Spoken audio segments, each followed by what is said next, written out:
Science का chapter है हमारा प्रकाश। तो वो वाला चैप्टर पढ़ने से पहले हमें बेसिक क्वेश्चनों के बारे में पता होना चाहिए। दिन में सभी को सभी वस्तुएं प्रकाशित दिखाई देती हैं। अगर पूरे कमरे में अंधेरा कर दिया जाए, क्या तुम किसी वस्तु को देख सकते हो? नहीं। तो आज हम चैप्टर पढ़ेंगे प्रकाश। तो प्रकाश के कुछ बेसिक क्वेश्चन हैं। पहला प्रश्न है हमारा, प्रकाश ऊर्जा किसे कहते हैं? क्या प्रश्न है? कोई भी वस्तु अगर हमें दिन में प्रकाशित दिखाई दे रही है तो वो सूर्य के प्रकाश से ही प्रकाशित है। विदाउट कोई बल्ब वगैरह अगर कुछ भी ना जला हो, अब हमने कमरे में बल्ब नहीं जला रखा, फिर भी हमें सब कुछ दिखाई दे रहा है। तो ऐसा क्यों हो रहा है? वो सूर्य के प्रकाश के कारण। अगर सूर्य का प्रकाश नहीं होता तो हमें कोई भी वस्तु नहीं दिखाई देगी। रात में दिखाई देती है। हम किसका उपयोग करते हैं? लाइट जलाते हैं, बल्ब जलाते हैं, मोमबत्ती जलाते हैं। अगर ये सब भी ना जलाएं तो चारों तरफ क्या होगा? अंधेरा। तो सभी चीज़ें हमें सूर्य के प्रकाश से चमकती हुई दिखाई देती हैं।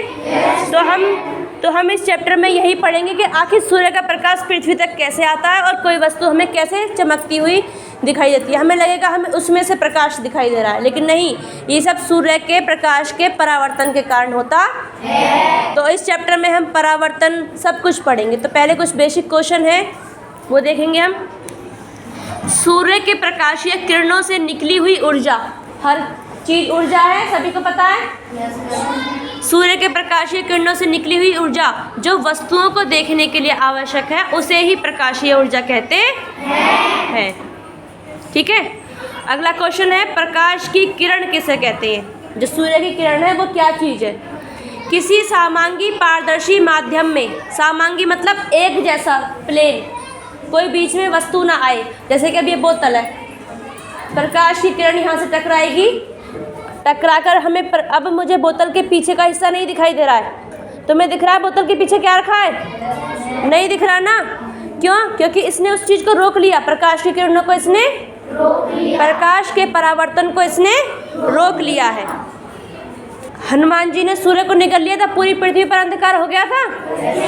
अब सूर्य के आगे अगर कोई चीज़ वस्तु रख दी जाए तो उतने बीच की रोशनी हमें नहीं दिखाई देगी। कुछ भी चीज़ उतने बीच की वस्तुएं हमें नहीं दिखाई देगी, रिफ्लेक्शन हो जाएगा, वापस पहुंचेंगी सूर्य की किरणें सूर्य के पास। ठीक है।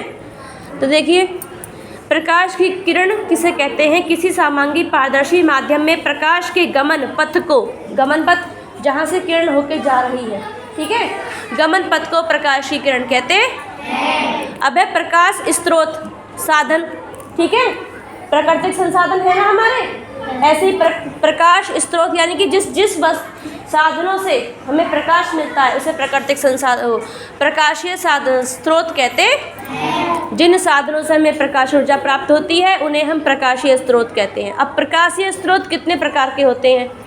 अब रोशनी तो हमें बल्ब से भी दिखाई दे रही है, रोशनी हमें सूरज से भी दिखाई दे रही है, चांद से भी दिखाई दे रही है। तो इनको एक कैटेगरी में डिवाइड किया गया है। तो प्रकाश स्रोत दो प्रकार के हैं, प्राकृतिक प्रकाश स्रोत और कृत्रिम प्रकाश स्रोत। प्राकृतिक प्रकाश स्रोत जो प्रकृति यानी कि भगवान ने हमें दिए हैं, जिसे हमने नहीं बनाया है, पहले से हमें जब हमारा जन्म हुआ तो हमें पृथ्वी पर वो मौजूद मिले। ठीक है। तो वो कौन कौन से हैं?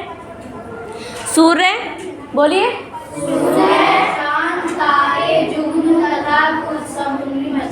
जुगनू रात में हमें चमकता दिखाई देता है। तो वो क्यों होता है? मैंने बताया था, उसमें कुछ एक एसिड होता है उसके शरीर में, एक प्रकार का प्रोटीन पाया जाता है जो उस प्रोटीन से रात में रोशनी निकलती है और हमें लगता है कि जुगनू रोशनी दे रहा है, प्रकाशित हो रहा है। ठीक है। तो ये प्रकृति ने बनाया है सभी जुगनू को। इनका खुद का प्रकाश है, जैसे सूर्य से रोशनी निकल रही। चांद जो है, नेक्स्ट क्वेश्चन में हमें पता लगेगा, चांद का खुद का प्रकाश नहीं होता, लेकिन है प्रकृति ने बनाया, तो ये उसी श्रेणी में आएगा, प्राकृतिक प्रकाशीय स्रोत वाली श्रेणी में। ठीक है। चांद, तारे, जुगनू और कुछ जैसे जुगनू है ऐसे समुद्र में हमें कुछ मछलियाँ हैं, उनसे हमें रोशनी दिखाई देती है समुद्र में। ठीक है। नेक्स्ट क्वेश्चन है हमारा, कृत्रिम प्रकाश स्रोत जो मनुष्य ने बनाए हैं।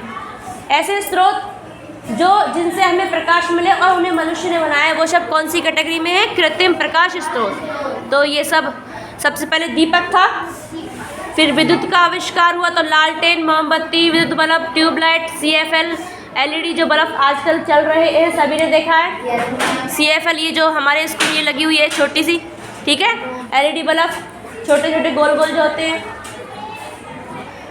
तो ये सब मनुष्य ने बनाए हैं, ठीक है। अब जो चीज़ मनुष्य ने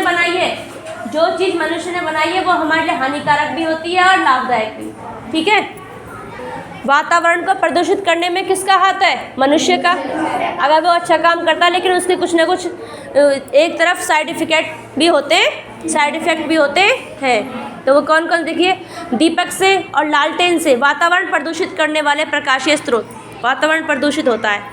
दीपक, लालटेन, मोमबत्ती आदि से गैस निकलती है। अगर कमरा बंद कर दो और उसमें मोमबत्ती जला दो, तुम्हें अलग सी गैस स्मेल होगी उसमें, तो वो प्रदूषित करती हैं ऐसी गैसें वातावरण, जब भी तो ये बल्ब वगैरह बनाए गए, ठीक है।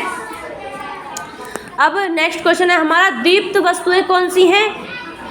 वे वस्तुएं जो स्वयं का प्रकाश जिनका होता है, खुद के प्रकाश से वो हमें चमकती हुई दिखाई देती हैं, उनका खुद का प्रकाश, ठीक है। मेरे अंदर से कोई रोशनी निकल रही है? नहीं निकल रही, तो मैं दीप्त में नहीं हूँ, मैं दीप्त वस्तु नहीं हूँ, ठीक है। जिन वस्तुओं से रोशनी निकलती है उसे बोलते हैं दीप्त वस्तुएं, ठीक है। जैसे कि मोमबत्ती, जलती हुई मोमबत्ती है ना, खाली मोमबत्ती नहीं, जलती हुई मोमबत्ती।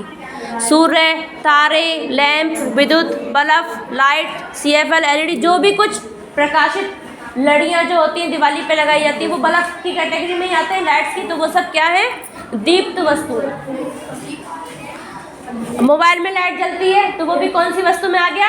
दीप्त। चलता हुआ मोबाइल, खाली मोबाइल नहीं बोल सकते हम, चलता हुआ फ़ोन दीप्त में आ गया। अब है अदीप्त वस्तुएं कौन सी हैं? जिन वस्तुओं से कोई प्रकाश नहीं निकलता है। बोतल से कोई प्रकाश निकल रहा है, बुक से, मेज से, टेबल से, पंखे से कोई प्रकाश नहीं निकल रहा, तो ये क्या है? अदीप्त वस्तुएं। अब चंद्रमा भी हमारा अदीप्त वस्तुओं में आ गया। अब तुम कहोगे रात में तो चंद्रमा से हमें रोशनी दिखाई देती है, तो ये अदीप्त में कैसे हुआ? चंद्रमा तो प्रकाशित हो रहा है। तो ये देखिए एक क्वेश्चन है इसका, यदि चंद्रमा अदीप्त है तो रात में हमें चंद्र चमकता हुआ क्यों प्रतीत होता है, क्यों दिखता है वो ऐसा? इसके लिए एक बहुत ही इम्पोर्टेंट जीके का प्रश्न है, हमेशा आता है पेपरों में। देखिए, चंद्रमा के तल में सूर्य के प्रकाश का परावर्तन होता है तो प्रकाश प्राप्त होता है और हमें लगता है कि चांद से रोशनी निकल रही है। चंद्रमा जब सूर्य के आगे आ गया, ठीक है, रात होती है जब भी, उस समय सूर्य की किरणें कहाँ जाएंगी? सूर्य की किरणें से तो सूरज से तो लगातार रोशनी निकल रही है। अब जब रात में रात जब ही होती है जब सूर्य के आगे चंद्रमा आता है, ठीक है, नॉर्मल सिंपल वे में हम बता रहे हैं। तो अब चंद्रमा ने सूर्य की किरणों को ले लिया, रिफ्लेक्शन हुआ, परावर्तन हुआ, तो चंद्रमा हमें प्रकाशित दिखाई दिया, तो चंद्रमा हमें लगा कि चांद से रोशनी निकल रही है।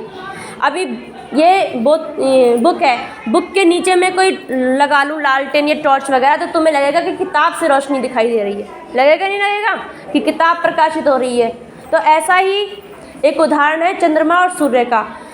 सूर्य चंद्रमा के बिल्कुल सीध में अपनी किरणों को देता है, चंद्रमा उसके आगे आया था तो उसके तल से, तल मतलब सरफेस, ठीक है, बिल्कुल नीचे से हम फर्श पे खड़े हैं, इसको तल कहते हैं। तो इस तल से किरणें निकलती हुई रिफ्लेक्शन होता है और हमें लगता है दूर से कि चांद से रोशनी आ रही है, जबकि चांद का खुद का कोई प्रकाश नहीं है। इस बारे में किसी को, अब तुम्हें पता थी इस बारे में कि चांद, तुम तो सोचते हो कि चांद से रोशनी निकल रही है, चांद की खुद का प्रकाश नहीं है, ठीक है। तो चांद हमारा कौन सी वस्तु है? अदीप्त, ठीक है। इसके पीछे एक रीज़न है, चांद से रोशनी निकलती है, चांद की किरणें होती हैं, चांदनी जिसे बोलते हैं, और वो कहाँ से निकलती हैं? सूर्य के प्रकाश के परावर्तन के कारण, ठीक है। चांद के तल पर सूर्य की किरणों का परावर्तन होता है, जिसके कारण हमें लगता है कि चांद रोशनी आ रही है और चांद चमक रहा है, और चांद भी दीप्त वस्तु है, जबकि चांद दीप्त वस्तु नहीं है, ठीक है।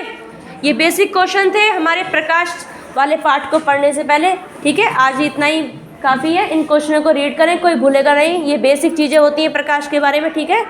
बाकी क्लास नेक्स्ट में।